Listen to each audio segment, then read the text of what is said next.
Ako'y si Rosario F. Bautista, asawa ni Manuel Bautista, na naninirahan sa Angon, Rizal, Poblasyon Ibaba. Ang aking pong mga magulang ay si Jose Fuentes at ang aking ina ay Juana Merced, na pawang Tiganguno.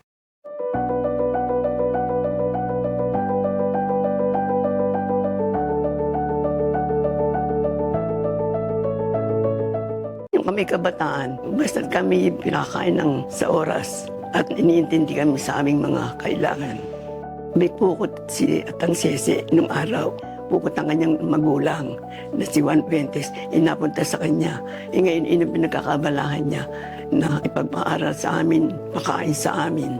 Kaya yun ang aming naging buhay.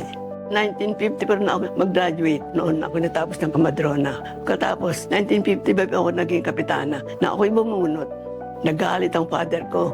Ang sabi sa akin, kagagastos-gastos mo lamang.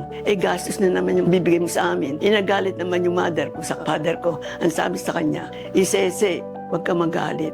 Kung nabubuhay ang inang mo, matutuwa pa yun. Dahil yun, naghahanap ng batang bumunot at siya ang magagastos.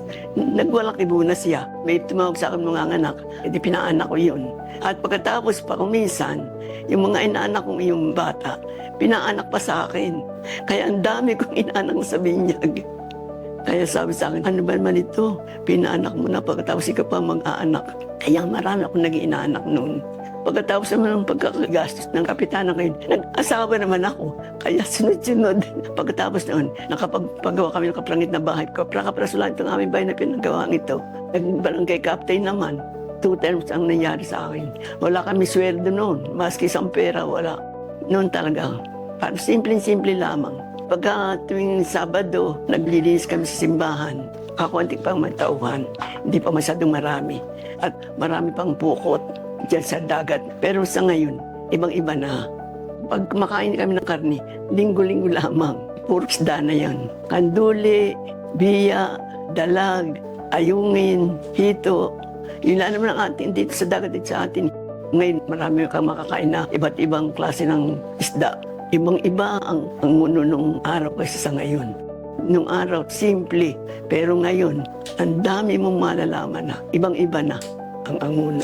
Ang laki na ng pagkakaiba. Huwag nilang kalilimutan tayo magkakababayan at tayo parang magkakapatid na tao.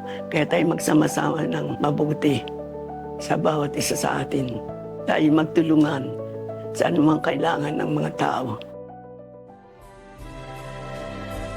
Iniukit ang ugat ng isang tunay na Pilipino.